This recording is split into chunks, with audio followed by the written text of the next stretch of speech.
दूसरा कहीं से लोन ले लेगी। अब मैं आपको बताता हूँ, ये दोनों काम नहीं करती लोकल बजट को हैंडल करने के लिए। इंटरनल बजट देश का दो, तो फिर घाटा कैसे? कि जितना घाटा हुआ उतने रुपए और छाप देती है। तो अब आपको अगर रुपए छापेगी तो गोल्ड रखना पड़ेगा। अब गोल्ड नहीं रखती है, जो पहले रखा हुआ गोल्ड था उसके सामने रुपए की कीमत गिरा देती है, डिवैल्यूएट। उसको इकोनॉमिक्स में बोलते हैं इन्फ्लेशन, हिंदी में बोलते हैं मुद्रास्फीति या मुद्रा प्रसार, और शुद्ध देसी भाषा में बोलते हैं महंगाई दर। तो महंगाई बढ़ जाती है। आपने देखा होगा अभी श्रीलंका में 500 का पेट्रोल हो गया, पाकिस्तान में 300 रुपये लीटर का पेट्रोल हो गया है। सबके हाल खराब है। और भी कई जगह, वियतनाम में हुआ था एक बार, रशिया में हुआ था 1991 में, रूबल की हालत खराब थी। डिफॉल्ट हो गया, चला गया, डिक्लेयर होना बाकी तो हालत खराब है उनकी, सब महंगा। क्योंकि सरकार जब जब भी कागज, देखिए आपको एक समझने की जरूरत है सबको, वैल्यू कागज की नहीं होती है। वैल्यू कोई पीछे वैल्यू रखी होती है, उसकी वैल्यू होती है। पीछे जो रखी हुई वैल्यू की वैल्यू, उसकी सामने उस कागज की वैल्यू गिर जाएगी तो महंगाई बढ़ जाएगी। यही कारण है जब जब ये नोटें छपती है सरकारें, ज्यादा महंगाई बढ़ जाती है, और कोई कारण नहीं है। ये तो इंटरनल बजट की कहानी है। अभी एक्सटर्नल में क्या होता है, जैसे डॉलर चाहिए, हम वो कोई सामान तो खरीदे ना, देश पेट्रोल, हथियार, विमान सब खरीदते हैं, तो वो तो डॉलर तो अपनी करेंसी नहीं है, पर डॉलर कहाँ से आएगा? एक्सपोर्ट से आएगा। अब सुनिए, हमारा एक्सपोर्ट से भी बड़ा घाटा होता है, इंपोर्ट ज़्यादा बड़ा होता है। गई साल का जो घाटा था एक्सपोर्ट इंपोर्ट में, वो 23 बिलियन डॉलर का था। यानी कि भारत का एक्सपोर्ट से बड़ा इंपोर्ट होता है, ठीक। तो उस घाटे को कैसे पूरा करेंगे? अब डॉलर तो छाप नहीं सकते, अपने करेंसी नहीं है, तो उसको पूरा करने के लिए लोन लेती है वर्ल्ड बैंक से, IMF से, एशियन डेवलपमेंट बैंकों से इंटरनेशनल लोन लेती है, और उस लोन को चुकाने के लिए फिर कॉर्पोरेट टैक्स और इधर टैक्स लगाती है। ऐसा चलता है देश। अब एक कदम और आगे चलते हैं, जो आपको पहली बार सुनेगा वो हिल जाएगा। ये घटना है 8 नवंबर 2016 रात 8 बजे, भाइयों बहनों, ठीक है। अब आपको सबको पता है नोटबंदी हो गई थी, 2 महीने 6 दिन चली थी, और ये भी पता है सबको कि सरकार के पास जब वापस नोट आए थे तो जितने छापे थे उससे ज्यादा नोट आ गए थे। कितने आ गए थे? RTI में एप्लीकेशन लगाई एक MP ने पिछले सरकार से, बाद में तो पता लगा 58% नोट नकली थे। एक ही नंबर के 4-4 नोट थे। उनकी वैल्यू थी करीब 1,18,000 करोड़ के लगभग। अब मैं आपसे पूछता हूँ, इतने नोट अगर नकली आ गए तो सारे अपोजिशन पार्टियां जो मोदी के गेस्ट में थे, सबने नोटबंदी को गलत ठहराया था, गलत बोला था, लाइन लगा दिया, देश को मरवा दिया इसने। लेकिन वो ये भी तो बोल सकते थे मोदी ने छापा और जमा भी कर लिया, बोलता भी नहीं है। किसी ने नहीं बोला ये बात।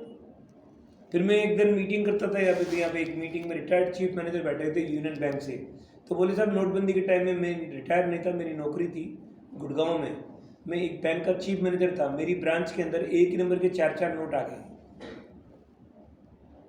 और हमने सबने RBI में जमा करा दिए।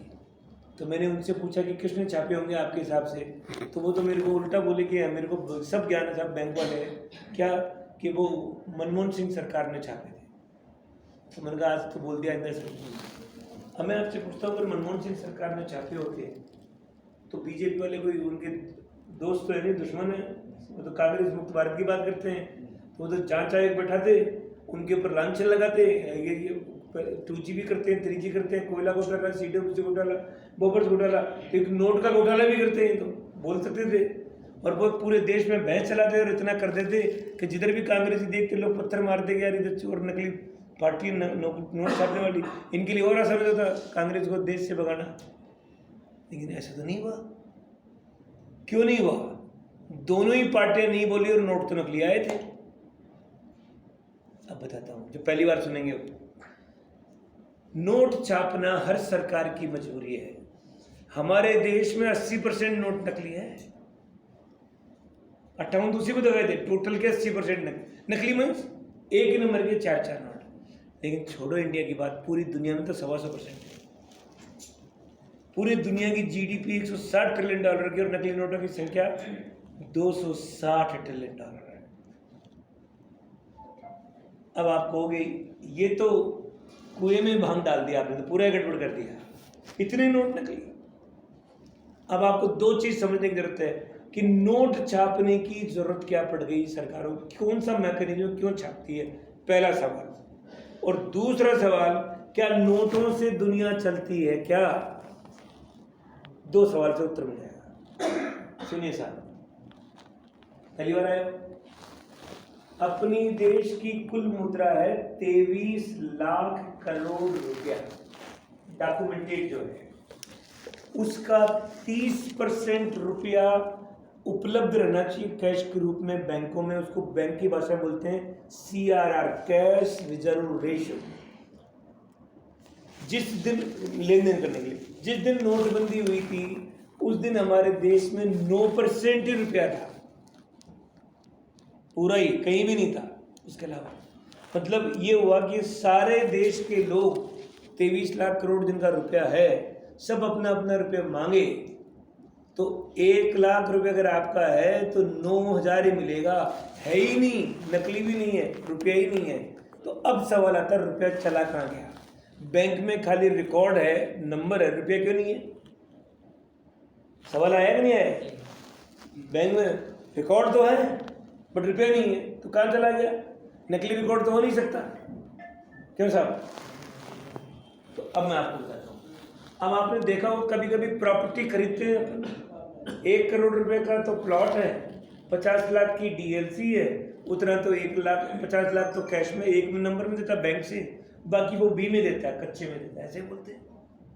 तो वो जो कच्चे में दिया रुपया बी में, वो असली होता है या नकली होता है? बताइए। नकली हो गया। आप बताइए। रुपए तो असली ही है, रुपए भाई अपन जो पर 2 नंबर में सरकार थोड़ी ऐसे छापती होगी कि 1 नंबर में काम करने के लिए देवास में छपेंगे और 2 नंबर में काम करने के लिए नासिक में छपेंगे, ऐसा तो होता ही नहीं। आपने छापे नहीं तो 2 नंबर कैसे हो? यही सवाल है, मैं बताता हूँ। 2 कार्य दुनिया में सदैव चलते हैं। पहला है टैक्स की चोरी और दूसरा है रिश्वतखोरी। सुनिए, 1 मिनट का वीडियो सुन लीजिए, सब समझ आए।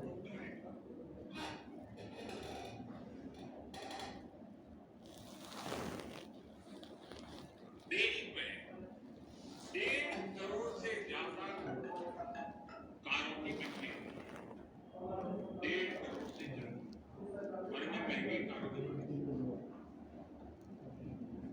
3 करोड़ से ज्यादा भारतीय बिजनेस के काम से या घूमने के लिए विदेश गए।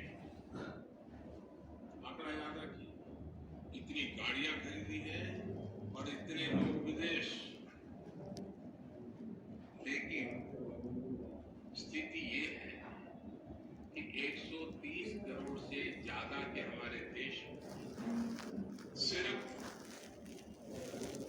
1.5 करोड़ लोग ही इनकम टैक्स देते हैं। इसमें से भी प्रति वर्ष, ये आंकड़े सुनिए आपको मालूम है, प्रति वर्ष 50 लाख रुपए से ज्यादा आय घोषित करने वालों की संख्या सिर्फ 3 लाख है। आप में से कोई विश्वास नहीं करेगा, मैं वोटिंग करवाऊं तो 100% वोटिंग करेगा ये सही नहीं। आपको एक आंकड़ा और देना चाहता हूं। वो सुनो सर, वकील साहब ना, हमारे देश में कौन है वकील साहब? बहुत क्षेत्रों में काम कर रहे हैं, साइंटिस्ट होंगे, इंजीनियर्स होंगे, डॉक्टर्स होंगे, वकील होंगे, चार्टर्ड अकाउंटेंट होंगे, पूरा बॉलीवुड होगा, अनेक प्रोफेसर हैं जो अपने अपने क्षेत्र में छाए हुए हैं। और आजकल तो Tier 2, Tier 3 सिटी में भी ऐसे बड़े बड़े लोग हैं और वे अपने अपने तरीके से देश की सेवा भी कर रहे हैं। उनके योगदान को हम नकारते नहीं, लेकिन ये भी एक सच्चाई है कि देश में, इतना बड़ा देश, सिर्फ 2,200 प्रोफेशनल ही जो अपनी सालाना इनकम को 1 करोड़ रुपए से ज्यादा बताते हैं। अकेले दिल्ली की सुप्रीम कोर्ट में इससे ज्यादा लोग होंगे, लेकिन ये स्थिति है।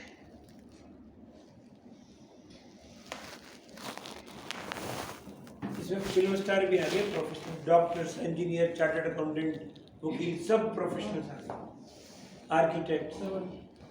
2200 लोग ये से जो रिसीविंग्स दिखाते हैं 1 करोड़ से कितनी फीस